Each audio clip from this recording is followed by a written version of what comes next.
relacionado con un objeto o algo. Por ejemplo, yo recuerdo que el 8 era el muerto. Y había otro que era el caballo, y el otro era la araña, y todos los números. 6 jicoteas. 6, todos tenían nombres, todos tenían relacionado con eso. Y esa adivinanza, de alguna manera, relacionaba con el número que él había seleccionado para esa apuesta. Y por eso que la gente, cuando salían por la calle, la gente, Castillo, ¿qué vas a tirar? Y era porque luego quería saber qué era la adivinanza y para yo apostar y poder ganar dinero. Eso era tan popular que yo recuerdo estar en casa de una doctora, la esposa de un doctor aquí, y me dice ella que la gente muy fina, para aclarar un punto que viene luego, dice, no, si mi madre tenía un kiosco y donde sacaban era porque ellos apuntaban a Castillo, y entonces así era, lo que quiero decir que estaba por todos lados y muchos vivían de eso, de la tirada de la bolita y la charada en Cuba. Dicho eso, no hay duda que ser un bolitero, como se decía hasta cierto punto despectivamente, conllevaba cierto bochorno. Y me parece que quizás esa es una razón que Abuelo deja de cubrir el tema en su libro. Esto no era, quiero aclarar un punto, la bolita y la charada no era ilícito desde el punto de vista que era escondido. Esto se hacía abierto, no había, mi abuelo nunca tuvo guardaespaldas, yo no recuerdo que se usaba pistola. Julito, que es un sobrino, dice que sí, que alguna vez, yo no recuerdo cuando fue en ese central. Ah, bueno, entonces, pero en la casa eso estaba abierto, la puerta abierta y no había... Y fue representante, Yo hablar de eso, a pesar de que era bolitero. No, yo voy a hablar de eso, yo voy a hablar de eso. Eso es el libro. O sea, la parte no era legal, pero no era escondido y no era ilícito, todo el mundo lo hacía abiertamente. Porque era muy humanitario. Bueno, ese es otra, pero digo, la bolita y la charada en sí, lo que hacía Abuelo. Pero la realidad es que él deja eso del libro, o sea, lo que lo va a hacer popular, él lo deja fuera del libro. Y uno tiene que preguntarse, ¿por qué deja esto fuera del libro? Yo creo que eso es un aspecto. El otro aspecto que creo que también le hace a él dejar ese aspecto de su vida fuera del libro, es que Abuelo tenía una dedicación a la educación completa. Para él había que estudiar, había que mejorarse en el campo de la educación. Parte tiene que ver que de niño él no tuvo el chance de estudiar. Abuelo sale de San Luis sufriendo cárcel porque lo habían los españoles lo habían puesto preso por desencanto a la colonia. Pasó tiempo preso y entonces sale de ahí y llega a La Habana, y un hombre que a los 15, me imagino 15, 18 años, sin conocer a nadie en La Habana, la madre de él era costurera y lavandera, eran humildes, de donde salían, y él sale para La Habana, y en La Habana él empieza a desarrollarse como barbero. En Cuba la barbería era frecuentemente donde se apostaba para los números, y ahí yo me imagino que él conoce el juego, toma fama de ser honesto, de ser transparente en sus negocios, y va creciendo. Y un hombre con una visión de negocio empieza a invertir en comprar edificios y casas, hasta que llegó a tener, para el 1920, Abuelo Castillo da una donación al gobierno cubano de $40,000. Imagínense, en el 1920, este es un guajirito que llega a La Habana en el 1902, como decíamos los cubanos, en Puebla. Y en 1920, porque el gobierno de Cuba estaba pasando por un proceso financiero muy difícil, los veteranos hacen un llamado a donaciones, él es el único cubano que responde y da $40,000. Para mí lo increíble es que tú, en 20 años, porque $40,000 en aquellos tiempos, yo no sé cuántos, $400,000, o eso será hoy en día. No más. Y eso fue en 20 años. Pero lo que él trata de desarrollar en eso, que él habla en el libro, es en su casa, él hace una librería lindísima y se dedica al estudio, se dedica a leer, incluyendo, y esto lo digo, yo lo aprendí del libro, no lo sabía, que entre los autores, bueno, Martí obviamente no era nada que era de sorpresa que abuelo leyera sobre José Martí, pero incluía a Bolívar, a Rubén Darío, a Cícero, a Séneca, a Platón, a Nietzsche. Y yo digo, bueno, abuelo leía todo eso. Y leyendo otras partes de su libro, me convencí que sí, que era realidad, que él leía todo ese proceso. Voltaire. Y, perdón. Voltaire también. Ah, sí, no, él leía, no, me metí a los nombres ahí. Pero abuelo, la educación para él era primordial. Y yo creo que él concebía que el juego podía sacar al muchacho del estudio. Y él se sentía muy preocupado que de alguna manera el presentar algo exitoso en el juego, porque quizás esto lo viera y le sacaba al muchacho del estudio. En su casa en La Habana, muchos de sus sobrinos venían de Pinar del Río, estudiaban ahí. Era una obsesión con el estudio. Y artistas también, Soraya Marrero. Y entonces, como dice, había mucha gente y él lo que no quería, creo yo que es parte de lo que lo lleva a él a no escribir nada sobre el juego, es el hecho que él no quiere presentar al juego como algo positivo. O sea, dado esos dos puntos, cierto bochorno, no quiere sacar al muchacho del estudio, él deja eso afuera. Yo creo que es un error tremendo, porque abuelo en la experiencia del juego en realidad no está haciendo nada que no era común y corriente en la sociedad. Más que todo, la realidad es que el pueblo lo quería, lo admiraba. Cuando tú pasabas por la calle, todo el mundo era sonriente cuando lo veía a él. Y parte de la razón que le hacían eso, porque ellos sabían que abuelo era honesto, era transparente, característica que lo une en una perspectiva a lo que se considera un hombre cívico. Y yo creo que si él hubiese entendido que como el pueblo lo capta a él y su honestidad y todo eso es parte que viene desde el juego, porque lo ven así, lo ven transparente, lo ven honesto, él hubiese concebido que la leyenda que se convirtió José Manuel Castillo, el pueblo se hubiese beneficiado si hubiese escrito de eso y no hubiese sido contraproducente en lo más mínimo. Y ojalá que hubiese escrito, pero no lo hizo. Entonces, ahora tenemos que hablar un poquito sobre el libro en sí, que tiene cosas interesantes. Como dije, el libro la primera edición y la segunda fue en 1961. José, perdóname, en aquel tiempo se sacó la cuenta, viene hasta 8 millones de pesos. 8 millones. Bueno, God bless him. El libro en realidad es él hablando de su vida cívica. Y el libro en realidad es de 1930 a 1936. Entonces, su vida cívica, leyendo el libro, tú la puedes separar en dos partes. Su lucha contra Machado, que es lo que él concibe como la lucha por la democracia, y la lucha por el campesinado cubano, que era una obsesión con él, del cual hablaré más en un segundo. Sobre la lucha contra Machado, leyendo en el libro, él comparte celda, una vez que cae preso y le llevan a Isla de Pino.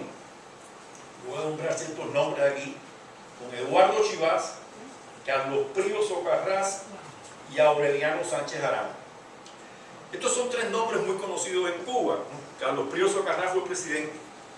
Aureliano Sánchez Arango fue ministro de Educación durante la presidencia de Carlos Prío y un hombre de renombre nacional. Y Eduardo Chivás era un personaje de la radio, ¿no? Me imagino que debe ser un Rush Limbaugh de Cuba de los años 30.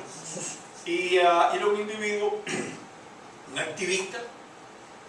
Por decir otro punto más sobre Eduardo Chivás, Fidel Castro empezó en las filas de Eduardo Chivás, pero interesantemente Fidel Castro nunca escribe sobre Eduardo Chivás porque Eduardo Chivás era muy anticomunista y entonces Fidel nunca escribe sobre él, pero empieza en las filas de Eduardo Chivás. Estos tres nombres los hago relucir porque hay una proceso en Cuba interesante en los años 30 y pico. Eduardo Chivas saca una acusación contra Aureliano Sánchez Arán, un individuo que tenía un prestigio y una reputación de ser un hombre honesto, y saca una acusación que se había robado dinero de las fuentes del gobierno para su beneficio, cosa que era falsa. Aureliano de alguna manera demuestra que fue falso. Y Eduardo Chivas, en un episodio de la historia de Cuba que la gente habla mucho, en la radio se suicida y se oye el suicidio de Eduardo Chivas en toda la nación. Y esto es un individuo, un personaje, aquello fue tremendo en la historia de Cuba. Y con estos tres personajes, Abuelo compartió celda. Ahora voy a hablar algo más sobre la lucha por los campesinos. José, permíteme, que ahí casualmente estaba el senador Emilio Ochoa, que lo cogió en los brazos. Muchas gracias. Sí. Si te voy a decir otra cosita, Benito Romero, uno de los hombres más ricos de Cuba, por sus empresas y sus cosas, José Manuel, se casaron en casa de José Manuel, y él y Nené Oliva, José Manuel pagó todo eso cuando Benito era un guajiro de Pinar del Río, un muy humilde. Y llegó a ser uno de los hombres. Todo el mundo aquí que sea más o menos de la edad, mira, más o menos. No hay mucho de eso, no hay mucho de eso. Benito Remedios se casó. No, Benito Remedios es un hombre reconocido. Bueno, pues José Manuel de Magola se casaron Nené Oliva y Benito. Y siendo ya Benito, con la altura, y Nené también, porque ella llegó, creo que se pasaba la vida en casa de Tatá, porque esta que está aquí era una niña chiquita.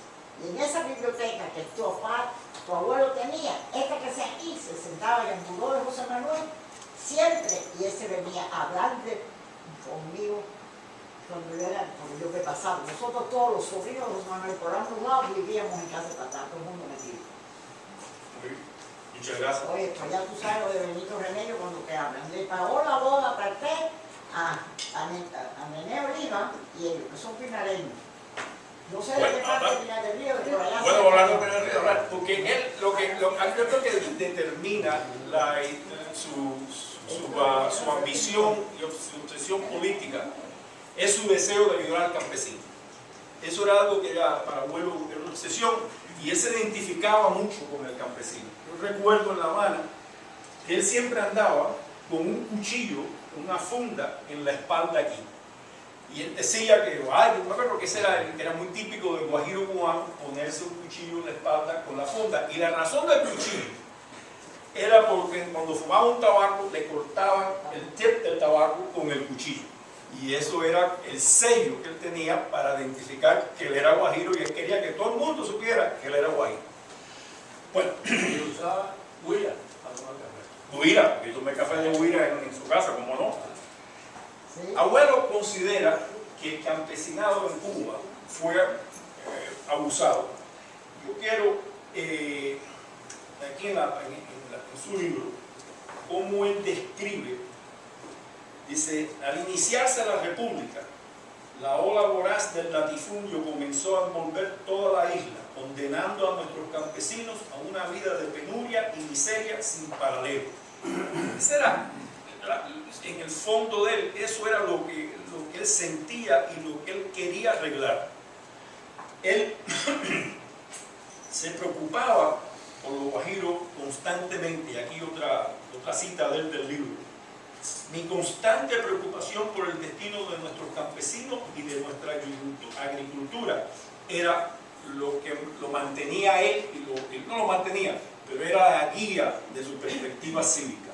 Era cómo ayudar al campesino, como le he mostrado en las líneas de su libro. Él consideró, se expande más en el libro, que los primeros 30 años en Cuba, desde 1902 hasta Machado, ningún gobierno se preocupaba por el campesinado. Era la impresión de Abuelo, y quizás no conozco la historia de Cuba también, pero él da detalles de campesinos que botan de tierras, y eso a él lo lo preocupaba mucho y él quería hacer algo por aquello, al punto que entonces lo lleva, cuando él regresa del exilio de Cayo Hueso, lo lleva a postularse para congresista y gana. Entonces, como congresista, él seguía por el libro. Tú lees que las palabras que son muy importantes para él son las de Manolo Sanguilí. Esa es una aclaración sobre Manolo Sanguilí. Manolo Sanguilí es el hermano de Julio Sanguilí. Los que no son cubanos dirán, bueno, pues figúrate, ¿qué me dice eso?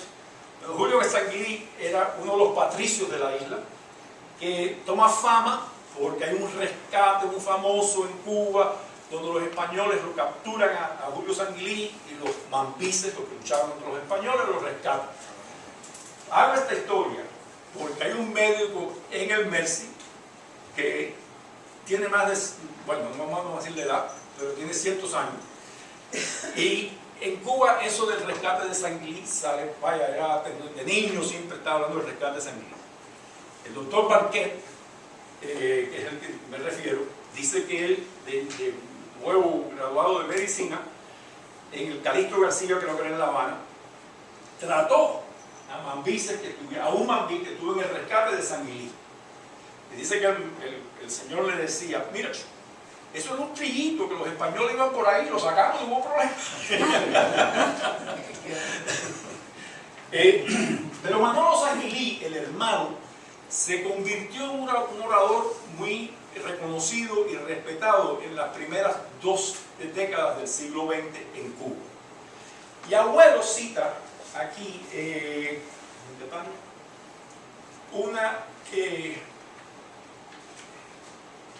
un párrafo donde Manolo Sanguilí, al principio de la República, en la primera década de la República, cómo se expresa, y Abuelo lo admira mucho por esto.